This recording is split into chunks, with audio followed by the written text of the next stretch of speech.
today. It's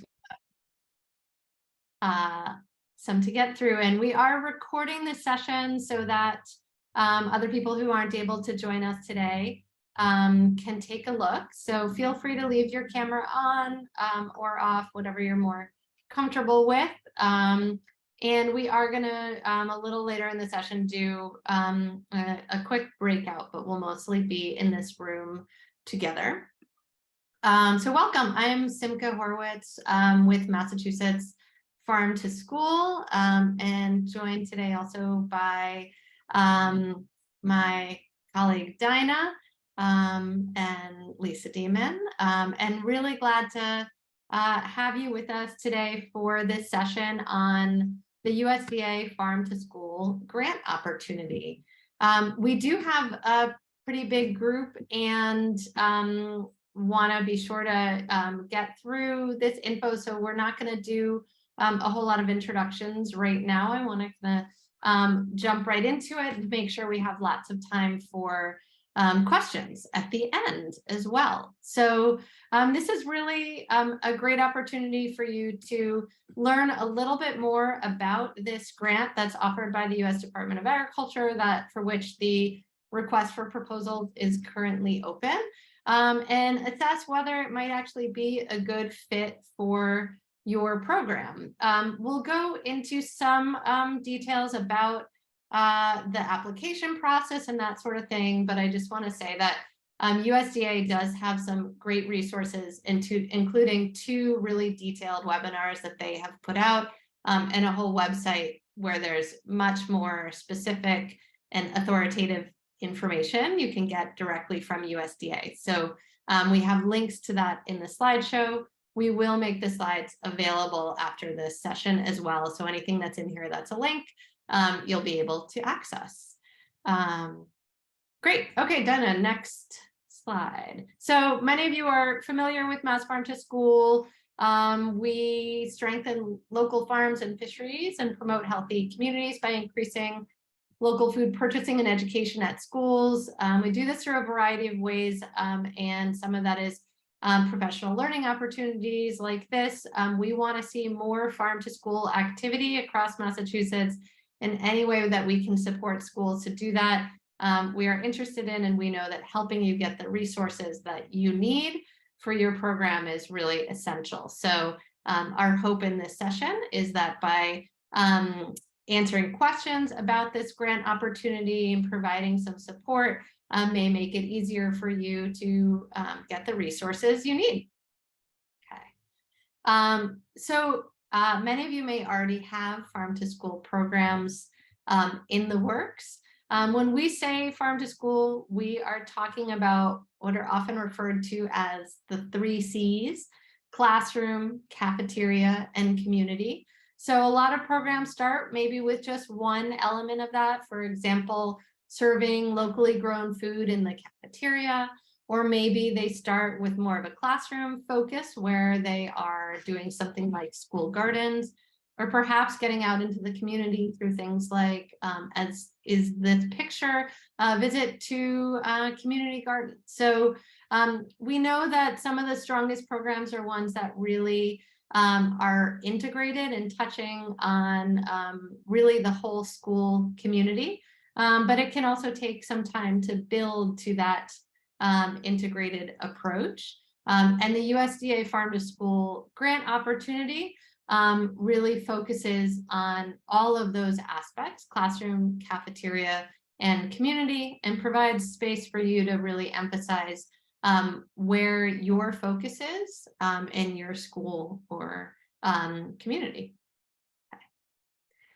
So quick overview of the funding opportunity. It is, as I said, open right now. They are soliciting applications. The deadline is January 6th. They anticipate making the awards by July. So these would be available for use for the next school year, or really the next 2 school years, because as we'll dig into a little bit more, the length of the grant can be up to 24 months. The award size, depending on your track, is anywhere from $10,000 to $100,000. I should say, when you look at their materials, there are places where they reference funding up to $500,000. There's a whole track of this grant that is specific for state agency applicants, like the State Department of Education or State Department of Agriculture. We won't really be talking about that today because I think most of you guys are really here from schools or nonprofit organizations. And so for those sorts of applicants, the maximum award is $100,000. As I mentioned, USDA has a ton of guidance available about this grant opportunity. And so these are on the slides. It's all links to those resources. The top one is a whole website specifically dedicated to resources for this grant. They have 2 different webinars they've offered. There's an email address for directly asking them questions. And then that second grants.gov link is where you actually find the application package. So all of the documents that you need to submit for your application. So who is eligible to be a lead applicant? This could be, you could be a school, a state agency, a local like municipal agency, Indian tribal organization, agricultural producers or groups of producers, and nonprofits.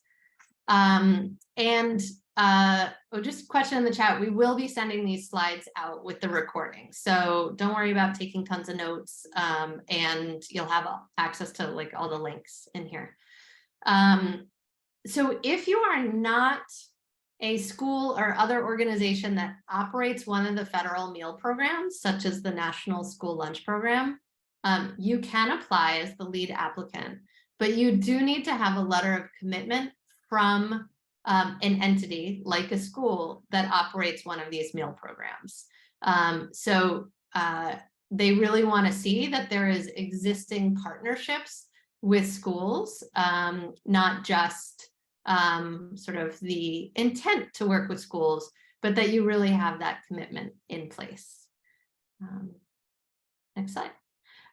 So one of the things that is emphasized in the request for applications this year is the way in which USDA is seeking to advance equity in the farm to school movement through this grant program through priority scoring. So applicants that meet the criteria mentioned on this slide will receive essentially bonus points in the scoring process.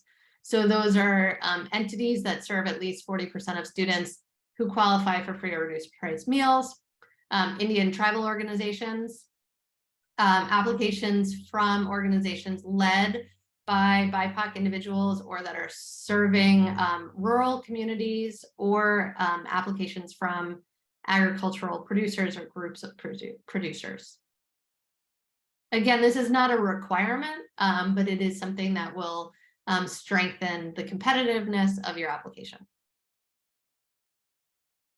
So this slide that I'm sure you can't really read is just a picture of what the grants.gov website looks like. I put this in here just in all those different lines, and that what looks sort of like a spreadsheet are all the different documents that you need to submit for this grant opportunity. So I am in no way trying to discourage folks from applying for this. I just want people to have a little bit of a sort of reality check of applying for federal grants can be a bit of a heavy lift if you have not done this before. People who are first-time federal grant applicants certainly can receive the funds. It's just can be a somewhat onerous process, and something I would say you should really start early with, because if your organization has never applied for a federal grant through the grants.gov platform, you do need to get set up in that system. And that can take a few weeks. So again, USDA has all of these really detailed guidance about the steps you go through to get set up to be able to apply through the grants.gov platform. But we just want to really reiterate that if you have never applied for a federal grant through grants.gov, you want to get started with this as soon as possible. Because January 6th is not that far away, amazingly. And if you are with a school and you don't know if you have ever worked with this system, it's definitely worth inquiring if your school district, for example, has a grants administrator. It's very possible that, you know, another department within the district has applied for a grant on this platform, and you are already set up in there, but that's the sort of thing you want to figure out sooner rather than later. You don't want to do the whole application and then realize that you're too late to actually submit it.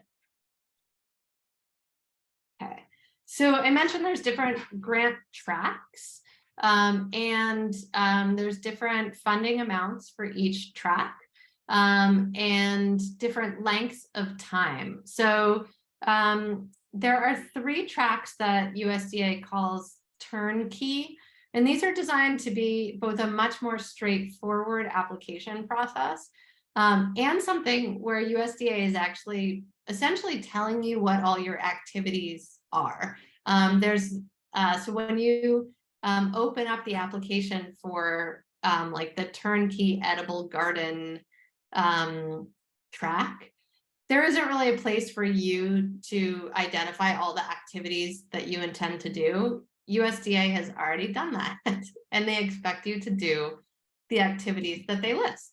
And so that is the same for the turnkey agricultural education application. So these ones have slightly less amount, like upper limit for funding. It's $50,000. They can be 12 or 24-month projects for the edible garden or the ag education grants. And then the turnkey action planning one is limited to a 12-month proposal. And again, that one has really specific activities.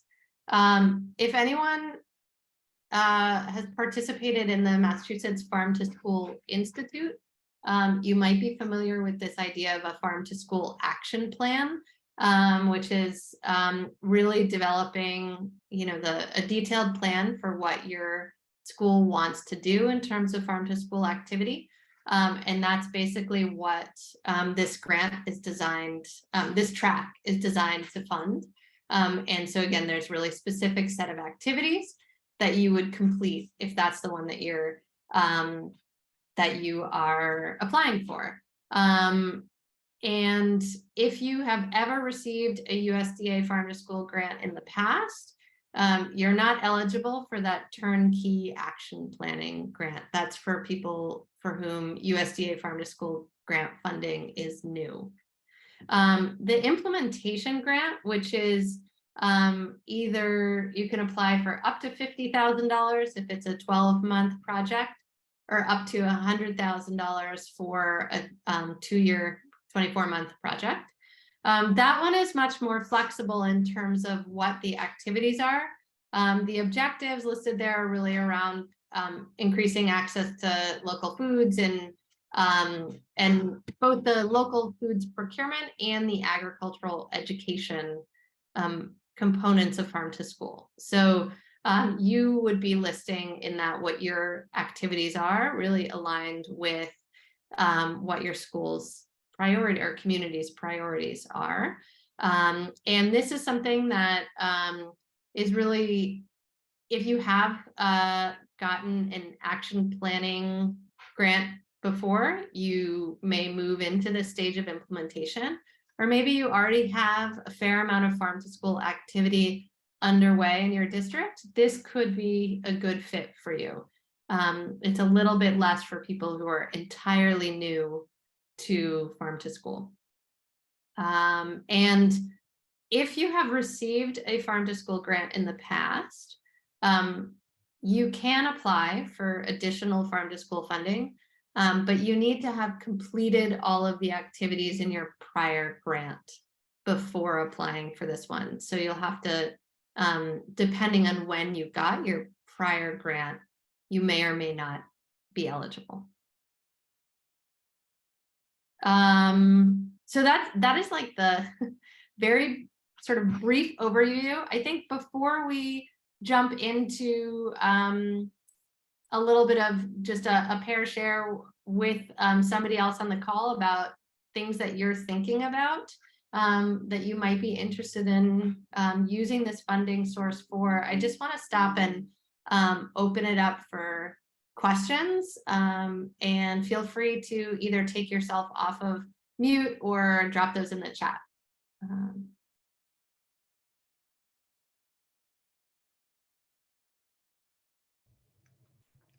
Hi, everyone. I'm Brian Jerski with Northampton Schools. I've pretty much read through the entire grant, and I'm just wanted to confirm that there's no letter of intent that's required, correct? It's just we're submitting by the January deadline. Yeah. Yeah, cool. Yeah. Just wanted to make sure I didn't miss that. Thank you.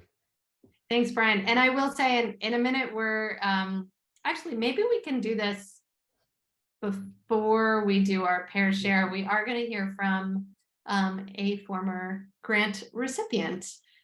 So before I turn it over to Michael to share a little bit about his experience with the application process and how they use the funds, I just want to see if there's any other questions. Hi, my name is Viviana. I work with the MGH Revere Cares Coalition, and I have two questions. So I'm just kind of exploring this for the future. My question is, does this funding come out every year, and is it around this time of the year? Yeah, great question. The funding has been made available every year. Because it is by congressional appropriation, the timing has varied a little bit depending on when Congress has appropriated funds. So that's sort of a non-answer. And we try to keep people as up to date as possible on the opportunity. But yeah, the expectation is for this to be out each year. Since the program was created, the amount of funding released each year has increased. It started as a $5 million program. I think USDA anticipates allocating about 12 million this year. And it's a little hard to say exactly when it could be available, but we have seen for the past couple of years that it's been on this sort of late fall, early winter timeline. One other thing I believe might be worth mentioning is that hospitals are not eligible applicants.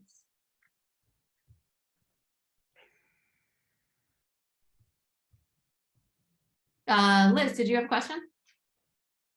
Go for it.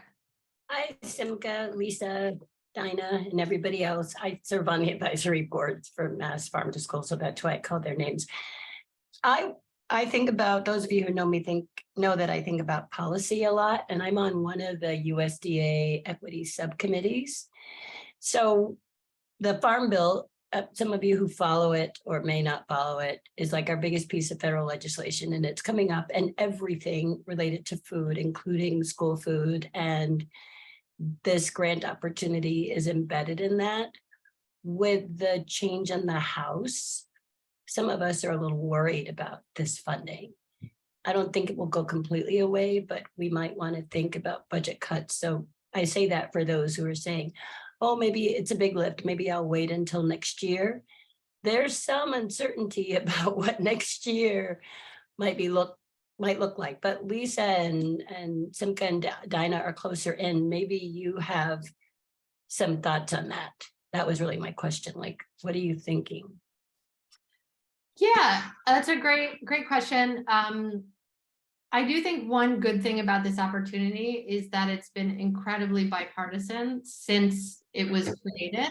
So it's had big support from conservative Republicans and sort of big ag states.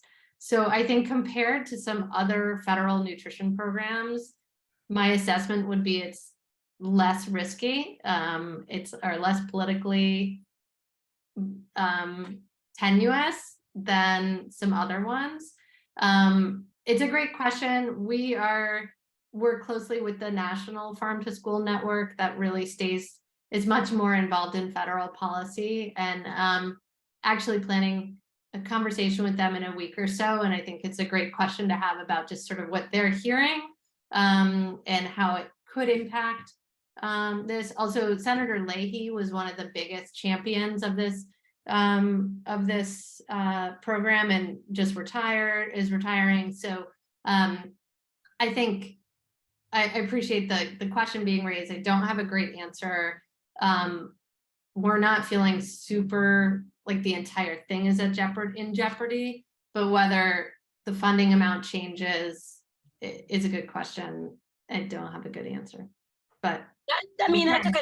None of us know, right? And that's kind of, I'm on the same page as you from what I'm hearing, that of all of the federal nutrition programs, this would be the one that is probably least likely to be hacked away at. But you're closer in, and so I'm relieved to hear that. Yeah, it's also in the scheme of things, like 12 million sounds like a lot to us, but it's like pennies, you know. So yeah, great. Other questions?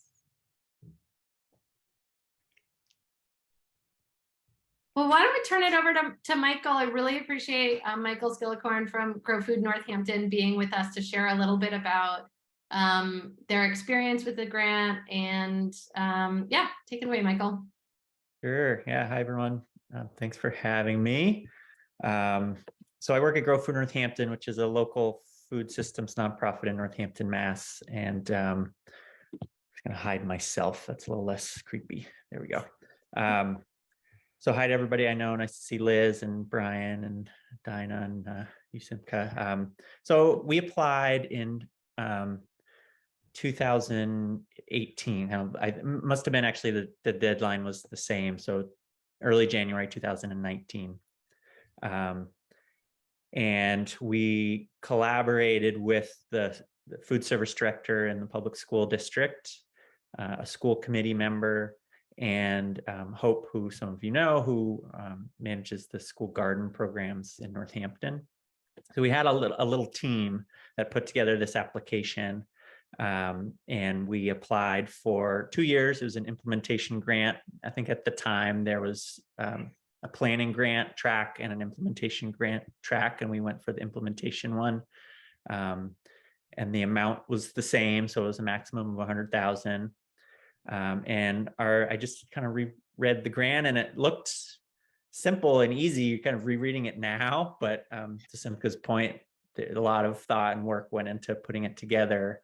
And the basic pitch was that we were going to build on existing success and work in the district, and we were going to help support local procurement or procurement of local foods for the cafeteria, and we were going to support farm to school education in the classrooms, and we were going to support kind of network building, which built into kind of the sustainability pitch of the proposal, that we were going to form a farm to school committee. We're going to hire a coordinator for that committee that would shepherd the work moving forward. So it was sort of 3 prongs in that way. It was education, it was local procurement, and it was network and coordination. So I think it was a strong proposal because of that, and really showing that, especially for an implementation grant, that there was existing work, but there was need that we needed this grant for. And then that the injection of these funds would support the work moving forward in a sustainable way. So I like to believe that the reviewers of these grants respond to that there, there was a diverse group of people from across the district that came together and created this application.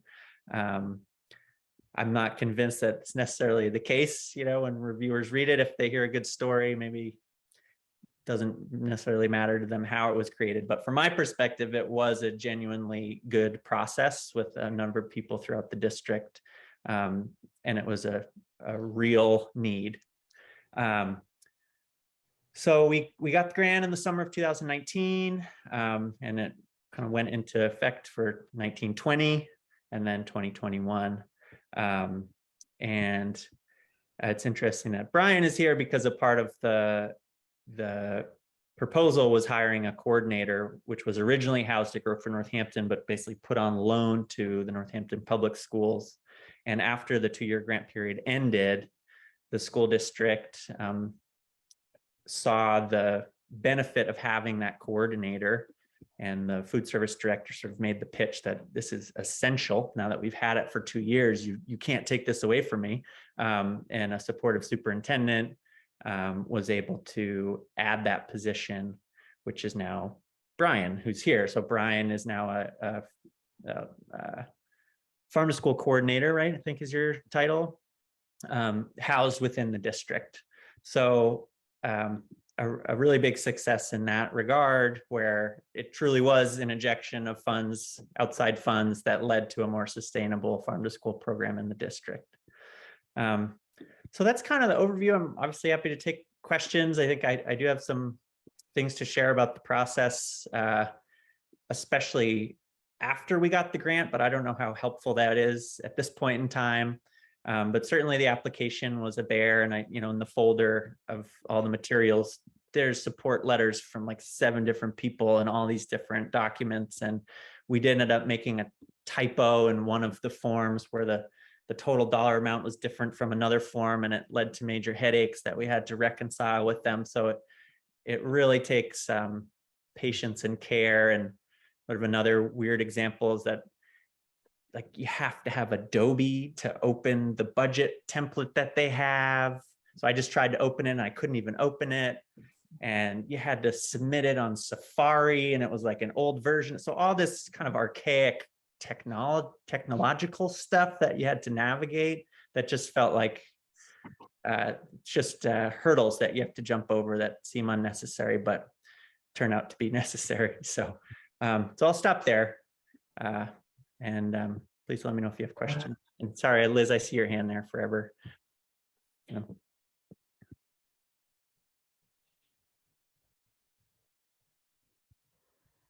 I'm archaic and I forgot to lower my hand.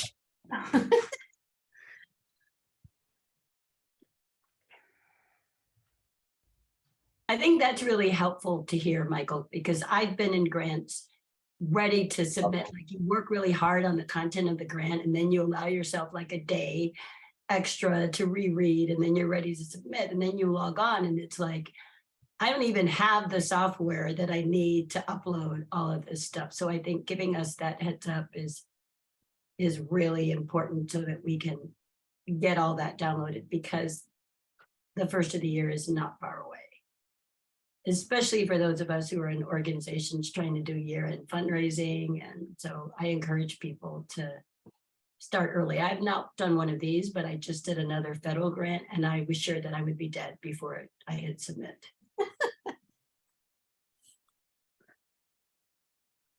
Other questions?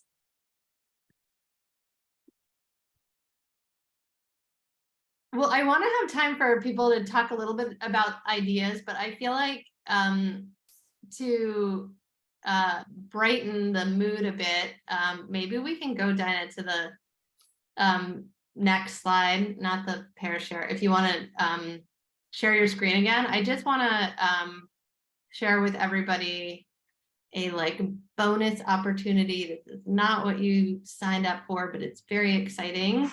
Yeah, that one. Okay. So in addition to this USDA Farm to School grant, I think many of you may know Mass Farm to School has been working with a coalition of a bunch of organizations to try and establish a statewide farm to school grant here in Massachusetts, run by the Department of Elementary and Secondary Education. And this past year, we were successful in advocating for some of the COVID relief funds to be dedicated to piloting this program, even though legislation has not yet passed to establish it. And just today, the DESE, the Department of Elementary and Secondary Ed, launched the call for applications for this new grant. So this is really exciting.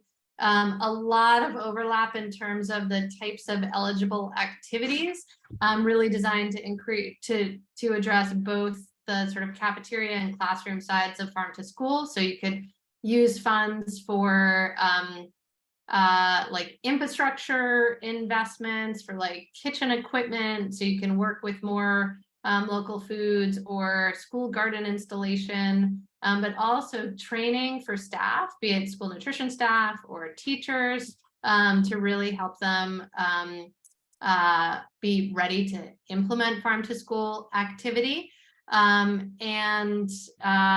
These, yeah, we can put the link for this grant program into the chat. I'll do that right now.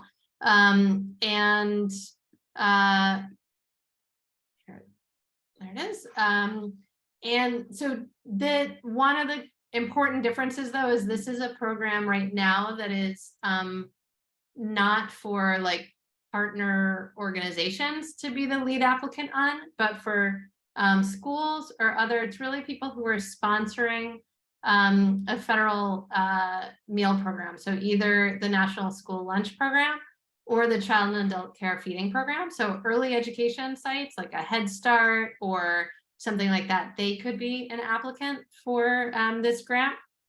And there are grants of $5,000 to $50,000. The duration of the grant can be 18 months.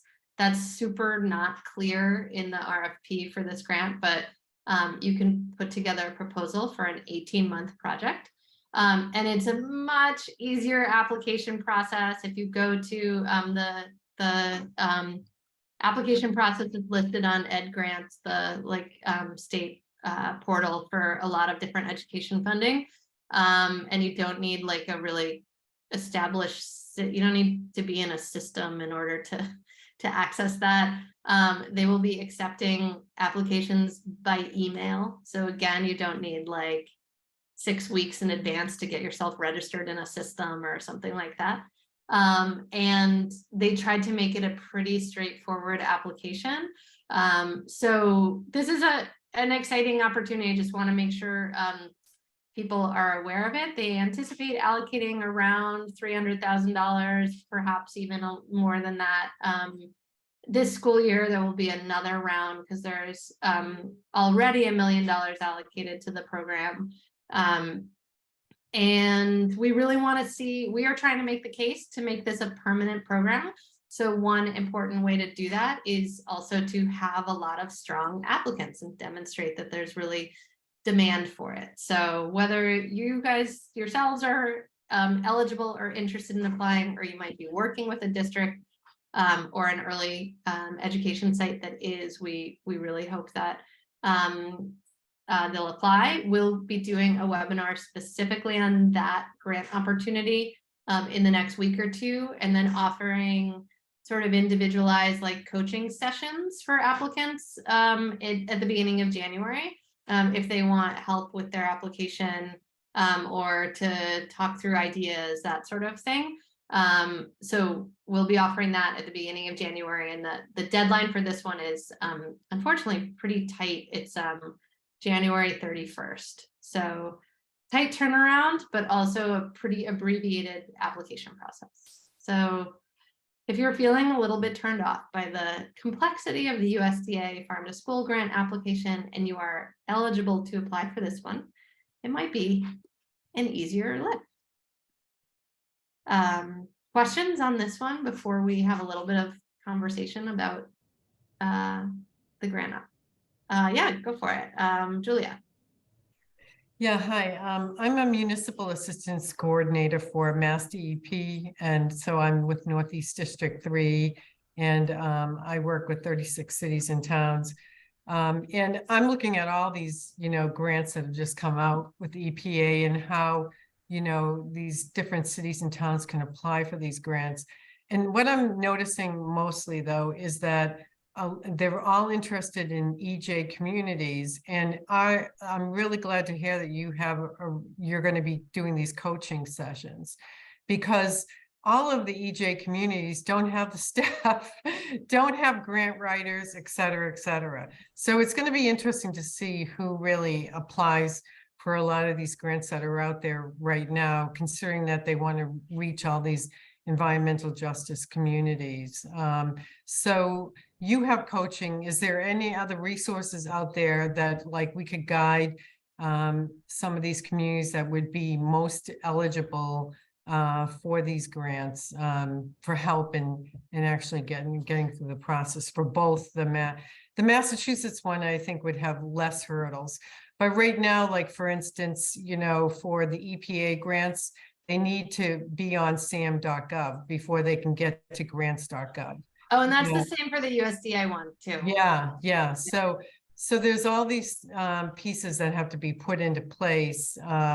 And so I'm just wondering what kind of assistance is out there, if any. So. Yeah, that's a great question.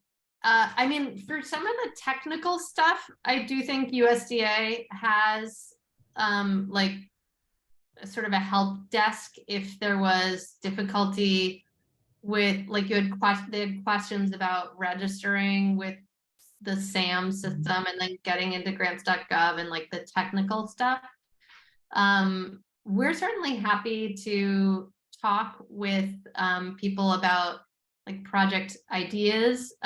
We don't have the capacity to do that kind of individualized coaching for the USDA Farm to School grant, I think at this point, as well as the Massachusetts one.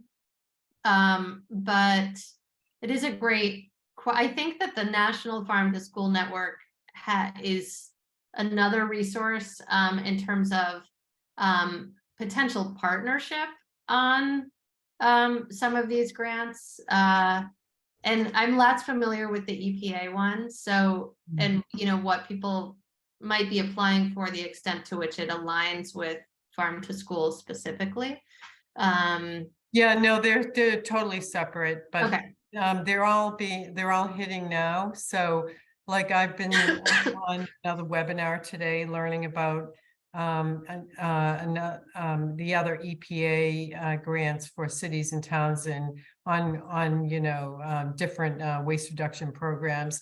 So it's just and they're all due in January. Yeah. So you really have to be shovel ready. That's what I'm saying. So but this is good to know. So you'll have coaching sessions. We should have the sign up for that live in the next few days. I'll put in where this is going to live, MA Food for makids.org. And we'll have you can sign up there for the coaching, and we'll also be posting the recording of this session there. Liz, I know I don't mean to put you on the spot, but I know you've organized some grant writing skill shares. I just want to ask if you have anything that you might add to address that question. So I've been co-facilitating with Lydia Sisson, who's the she's the founder and former co-director at Mill City Grows. And we've been facilitating these skill shares in the Urban Ag Network, which if you're working with schools in urban areas, really it's open to anybody. And what was really helpful to us is it felt like to the network that with one of the big grants last year, we actually went through the entire grant application during the webinar. Oh, I'm so sorry. I've been hoping I would see these two people who are making a cameo. Michael and I have been private chatting, and that's come back. His two girls, one who's relatively new in the world, but she'll probably be driving before I see her live. But that's Abby Getman, who runs our, this is a family of foodies. We'll be waiting to see what Annette does. But Abby is our parent and school engagement. I'm making up the title because I haven't memorized it. She does everything to do with school food, from helping to manage our food core, supervising what's happening in the school gardens, and all this magnificent stuff. So she's one of my favorite people in Springfield. But anyway, we actually went through an entire grant application to help folks understand, first of all, like the most important thing is always answer the question. But my experience with lots of grant applications, particularly governmental, is that the questions aren't always really clear. Right. So you really want to make sure that you're answering the question clearly and illuminating your community partnerships, I think is true. But for this one, I got really excited about it and wanted to share it with folks because for early learning centers. So I've been doing lots of food advocacy for years, and it started with school food and it's really stayed really focused on kids. So I know EDs of early learning centers that now have budget deficits because they're working really hard to feed their kids good food.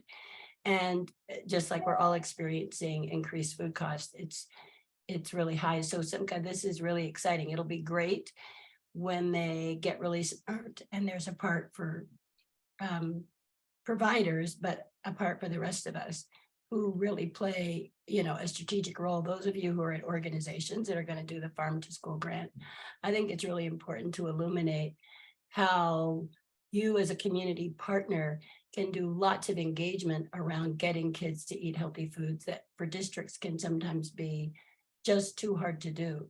So when Michael talked about having this layered partnership, I think in every grant that we write now, I think in our work, we want to be calling in partners, right? And really, I'm overusing this, but illuminating the very special role that each partner brings that makes the grant whole. So I encourage everyone to, every time there's any kind of webinar or info session like this one, to take it, even if you think, oh, I got this, I've written, 20 grants in the last year. Every single one is different. And since Mass Farm to School was really crucial, we wouldn't have it without the staff. I think letting them walk us through it would be really, really smart. Thanks, Liz. That Brian, was do you have a sort of question? an infomercial for Mass Farm, but I didn't mean for it to be. Appreciate it. Brian, did you have a question? Yeah, a couple of questions. I was looking at that the Massachusetts grant. Curious if it can be used for personnel. Do you know? Like Yeah, it's like food educators. yeah, I mean, it's designed a little bit more since, especially because it's not as big of a grant, to be I think a little bit more focus on like maybe hiring somebody who would be training existing school staff than hiring like a new staff person, because it's just a limited funding amount, and does want to emphasize something that might be more sustainable. But we also know, through Michael's example, that often it's like the proof of concept is needed. So it's a good question. I think also we have not gotten clarity from DESE yet about exactly what the review process is going to be. We sort of had some advising on what it could look like to put together a review committee with different individuals, but I'm not actually sure quite what the review process will be. Okay. Yeah, I'm reading Lisa's comment here, and it sounds like it can be, and I agree. I mean, even the max 50K isn't, that wouldn't be a full-time role for 18 months. But I think, as Michael said, there's a case to be made that if you have a part-time role and you can show that once you've proven that concept, that there can be sustainable ways to continue those programs. And as we all know, personnel is one of the things that often gets left out of grants, but is one of the most important things. Yeah, I appreciate Lisa also just put in the wording from the RFP around salaries and stipends. So like using it for expanded or new staffing, but not replace, like if you can't use this to pay somebody to do something they were already doing with other funds. Right, and that makes sense. Okay. And then also just a question on it. It's vague, just on that one page about the percentage of students eligible for free and reduced lunch. It just says high. Is that 40% or is it higher? You know, 50, 60? Yeah, great question. Another one where we had talked with them about what this could be, and I don't actually know if they, in their scoring, they have identified a percentage that's just not articulated here, but I can ask that. Okay, cool. I don't Thanks. Yeah. I would guess 40% if they are establishing a specific cutoff, Mhm. but it may just be, comparative to. I'm not actually sure how the scoring is working. Thanks. That feels also, I mean, that does feel really subjective, and it depends on community, because 40% looks different in Northampton than it might be in another place, because there's such a big gap in Mhm. terms of income. So I think that's a place where if they don't offer more clarity, you have to really illuminate that it could be higher, because people really underreport. Poor people just don't, for lots of reasons.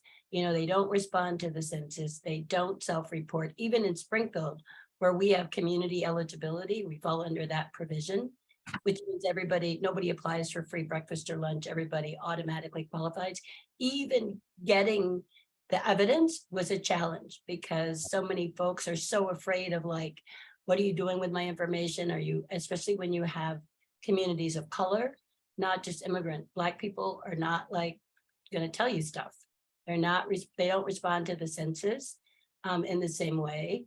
And so I think it's really important to understand your community and some of your statistics. I actually think in the Northampton area, just from my years of work, that there are higher levels than what might appear on paper. I think poverty is really hidden in some of the more affluent communities. And this is really helpful for when we do have this webinar, which we will be doing in partnership with DESE. Like, this is generating some good questions to make sure are addressed during that session. So thanks for that. And we were planning to break up and have smaller group discussion, but maybe we can act, since we aren't a huge group. Are people okay with doing some of that as this full group, to the extent that you want to be thinking through, like, talking about any of your specific ideas in the remaining 10 minutes, or other questions that you might have? Sharing some of the goals that you may be thinking about using USDA or other funding to achieve. Yeah, Julia. Sorry, I was on mute. As far as the USDA funding, it seems to me that one way that it could be done is if, like, a group like yours or the state or whatever, and it's way above my pay level, but I would think, like, that a partnership would be, a good idea. And maybe, like, for example, partnerships with schools and gateway communities or something to that effect. And that way you can have actually the resources putting in the application, and then reaching more of the schools under their criteria, where they want 40% or more of the students to be receiving reduced or free meals. So are there any plans to do more of a coalition / partnership of some sort? That's a good question. I know as an organization, we will not be applying. We're actually just finishing up a current USDA grant. I don't believe the Department of Ed would be applying either. But I do think that looking across districts is certainly something, and there are entities that have done this. There are other even current grant recipients that might be nonprofit organizations that work with a few different communities that are applying on and intend to work with like schools in all three or four or so districts, and that can be a really good approach. The turnkey grant applications are a little bit more specific to like, you're going to build gardens in this school district or do planning around developing a farm to school team in this, like those I think are a little bit more individual school or district focused.